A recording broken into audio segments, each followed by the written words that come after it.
at sa mga nakasubaybay mula pa kahapon, alam nyong hindi nakaisa ang Import Esports sa TZ Brothers.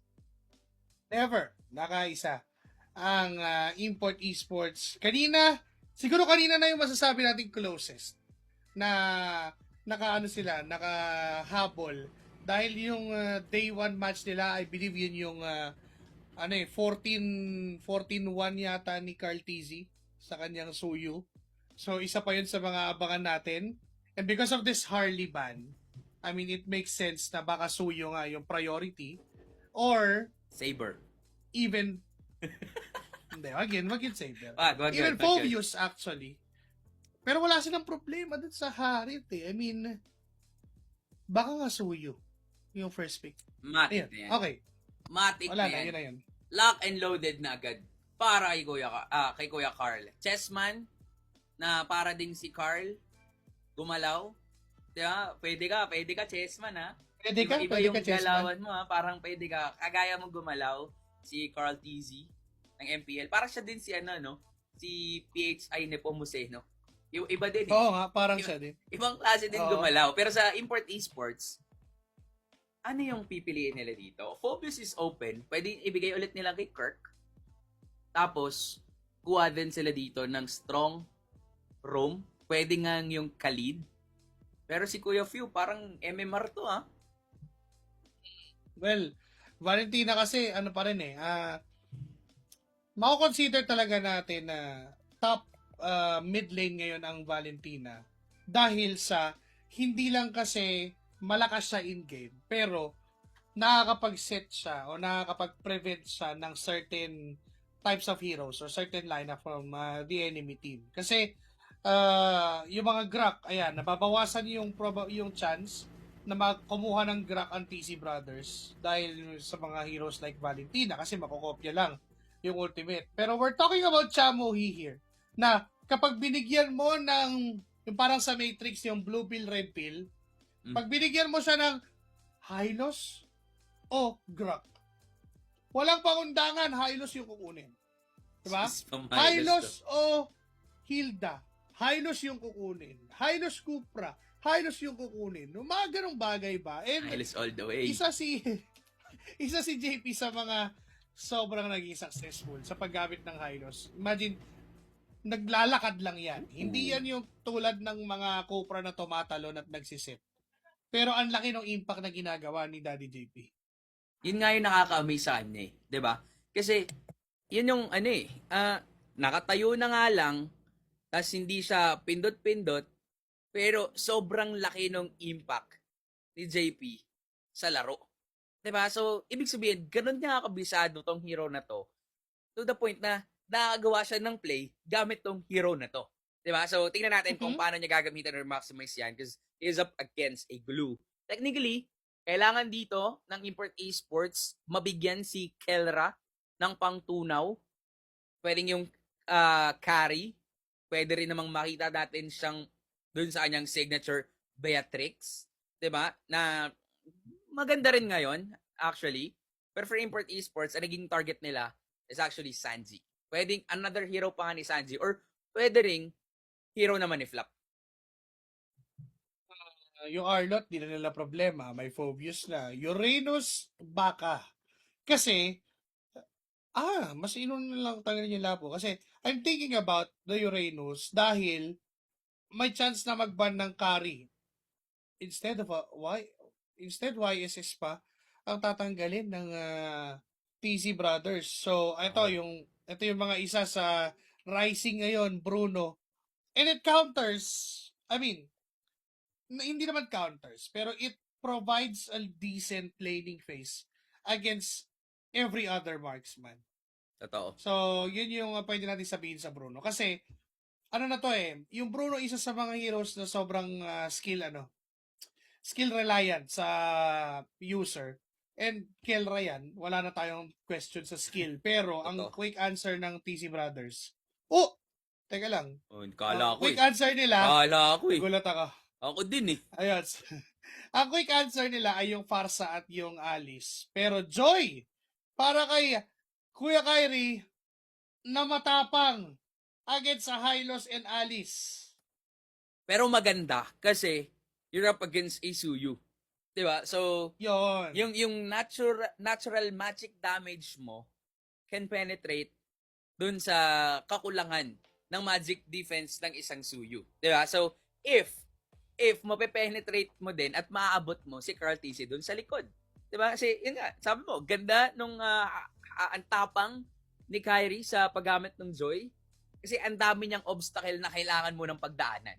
'Di ba? And even si Kelra dito, ang dami niya rin munang kailangan tunawin bago nila maabot yung backline. So, masabi natin na mas madaling paganahin yung lineup dito ng TC Brothers and masabi natin mas sila dito, mas balance yung lineup nila. Pero for Import Esports, nakita na rin natin sila na hindi kasi sila yung team na reliant into the macro.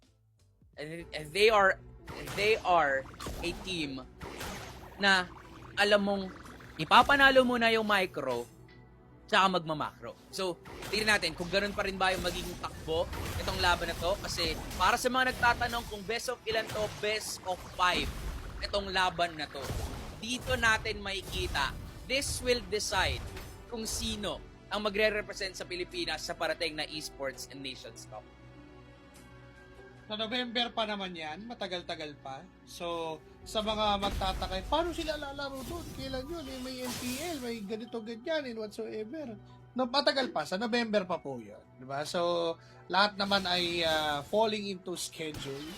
And right now, Chessman with the Soyu, I mean, ito na yung makabagong Lancelot niya. Ito na yung makabagong Brody Jungle niya. Totoo. Ito yung makabagong Claude Jungle niya. Ito na yung mga hero na hindi mo na gustong ibigay sa kanya. Dahil sa high level mastery, tsaka yung dami ng variations na pwede niyang gawin. Pwede siyang maging initiator. Pwede siya yung second engage. Pwede siyang mamumulis. Diba? Napakalaya ni Chessman. Napakalaya ni Carl sa paggamit ng Suyu. Lahat ng gusto niyang gawin, magagawa niya. Tama. 'Di ba? Bumili ng sasakyan, mag-propose, tas ngayon syempre magpapakasal yan. Kaya ML pa rin si ML Kuya na Carlito. ML. ML na ML pa rin. Pati yung mga kasama niya dito at pati yung mga kalaban. ML pa rin talaga. And now for Import Esports, tingnan natin dito kung kaya nila bang labanan ang TC Brothers when it comes to this turtle dance. Kasi, again, we're talking about na baka kulang yung pang-off nila, kulang yung pang-tunaw nila. And TC Brothers, yun yung pwede nilang i-maximize. Yun yung pwede nilang i-take into their advantage. Pero kasi tingnan mo si Carl, focus lang sa farm. Diba? Pataba lang muna din dito. Pero ganoon din yung ginagawa ni Kyrie. Alam naman na wala pang mangyayaring something. Flap on the front line together with Shamu He.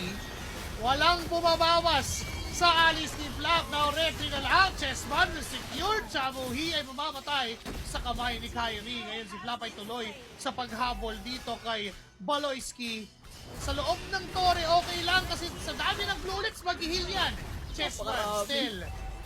Hindi na nirespeto yung tore. Doon pa dumaan mapalayo dahil may dash naman siya. And TZ Brothers will get that lead. Nasa kanila yung turtle, nasa kanila yung lead when it comes to kills. Technically, sila talaga ay makakahawak ng early control against Import Esports. And yun yung pinag-usapan nga natin kanina. Kakulangan sa damage output. At ramdam natin yun. Ramdam ng Import Esports yun.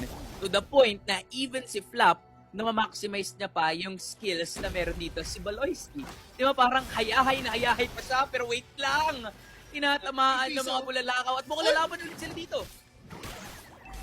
Pamuntikan pa na mahabol ni Jamuhi yung placement Sakit! ng kanyang glorious pathway. Kyrie, anong counter sa akin yung magic? Sabi ni Chessman. Walang ka-counter sa akin kapag hawak ko yung Suyu. Ngayon, even itong si View. Hello, sir! Sabi ni Micro, pwedeng sila ang dumiretso straight na straight. Oh my goodness. Diba? To the point na talaga nga namang nahihirapan ng Import Esports. May kinopya ang ulti coming in from Pew. Pero mukhang hindi enough yan. Kulang na kulang sa damage output dito, ang Import Esports, straightforward ang TC Brothers sa pag-atake. Kung sinong nasa harap, bibigyan. Kung sinong umigil sa kanila, tatry pa rin nilang kunin ang control, and they are in control as of this moment. They're not even stopping and they're not even sabihin na natin kontento doon sa ginagawa nilang kung sinong nasa harap. Kung sinong pwedeng habulin, hahabulin pa nila. Kasi alam nila na yung damage output ay sapat naman na. Ngayon si Flap sa harap pa din ng punteriya. Hindi siya aalis sa mukha ni Kirk. Hindi niya papayagan na merong espasyong magagalawa ng mga members ng Import Esports. Ngayon si Chabo na paggamit ng Glorious Pathway. Sanji ang napilitan, napili na sa bunutan, pero si Kyrie ay naipit na sa kamay. Si Chessman nandyan din naman yung Terrify. May Dark Wave para kukonect tayo sa shutdown mula kay Kirk. Ngayon tuloy sa pagtalon. Flap is still there. Nandyan yung Blood Gleam out at makakatakas. Wala pa nakakakuha ng turtle, pero TC Brothers still pinaparamdam ang kalamangan.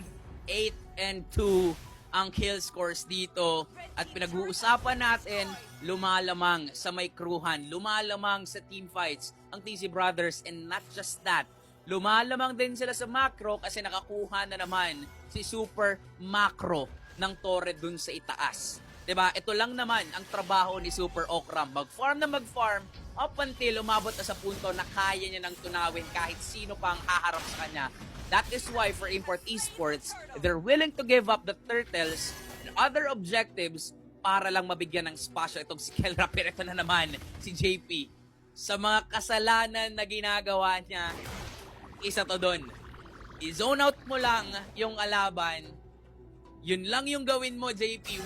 Wag mo lang bigyan ng hayahay na buhay yung main source of damage ng kalaban natin. Yun na yung kasalanan na okay para sa mga kampi niya. This time, 90 seconds pa para dun sa Lord. But TC Brothers, pinaparamdam nila yung total domination. All lanes, even yung jungle camps, hindi nila binibigyan ng pahinga ang Import Esports. Turret, down mid lane, yun ang next target. Si Pew ay gumamit na ng Kinopi ang ultimate, pero si Baloyski ay binura ng tunay. Pati si Pew doon sa likod, bigla nang dinamay. Ngayon yung natitirang buhay. Si Kirk ay namatay, pero si Kyrie ay hinahanap pa. And even itong si Kelra, may mga dash na binitawan, pero naku po, ang sakit na. Dinasan, tas tinitigan, tapos biglang aalisan. Ngayon si Kelra, pwede pang abutan, pero bigla namang tinigilan dahil yung Torre sa gitna na kanilang unang plano ay nakuha naman na ng TZ Brothers. Micro and macro, TZ Brothers controlling everything dito sa laban na to. Walang sagot ang Import Esports sa ginagawang dominasyon ng TZ Brothers. Kulang na kulang sila sa damage, naaabutan sila dun sa backlines, at talagang nagigil dito itong si 1v1. Chessman sa taas. 1v1 Super Okram versus Kyrie. Wala nang choice si Kyrie dito kundi tumakbo na lamang. Definitely, again, TC Brothers are in control on this game. Ramdam na ramdam mong nakasalalay yung tournament line, diba, dito sa laban na to. At hindi literal na tournament line dahil ayaw na nilang lumiko. Wala nang drawbacks. Gusto nilang diretsuhin 8-0 mula sa round robin. Gusto pa yatang pati dito i-3-0 nila. Ganun yung aurang Grabe. pinapakita ng TZ Brothers. Down bottom lane. Nandun na si Super Okram and even itong si Sanji. Si Flap at si Chamuhi nandun na mismo sa likod. Hinahayaan na lang nila kung sasama pa si Chessman doon sa laban, pero para namang hindi siya kailangan dahil yung Lord nagmarsa na rin naman. Papasok. Ito si Baloyski. Nagkaipitan. Sa bunot. Napunta sa likod. At si Super Okram naging target ng Blazing Doom. Bumalik ang Bumalik buhay! ang buhay niya. At si Kyrie pa yung namatay doon sa engagement nila. Ngayon yung Lord ay nandun pa. Isang Oh my problema muli ng Import Esports. Hindi na pinauwi si Baloyski. Hinahatid pa papalayo. Sinasamahan lang ni Flap and even itong ni Super Okram, Art of Tiberien. Hahabulin saan man magpunta. Napagamit na ng glulet, spread.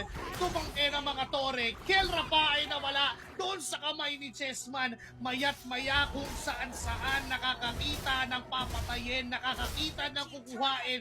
TZ Brothers gutom sa panalo. Breaking news! Super Okram! Hinatid si Patrick sa Bikini Bottoms. Kasi ngayon ang TZ Brothers, lahat pwede na nilang gawin kasi ganoon sila. TZ Brothers dominating this game. Ibang-iba rin talaga ang galaw. Sa pagpasok dito sa Grand Finals na to, nagpapahabol si Kyrie pero tila ba wala nang paki sa kanya ang TZ Brothers. Super Okram, kumuha pa ng isa. Si Chessman pala yun. Ngayon si Sanji umisa din. Turret locking base ay kukunin ng TZ Brothers. This is a quick one. Oh! And hindi ito yung nangyari nung second round ng double round robin. Walang resistance ever. Pinakita ng TZ Brothers, this is how we want the win.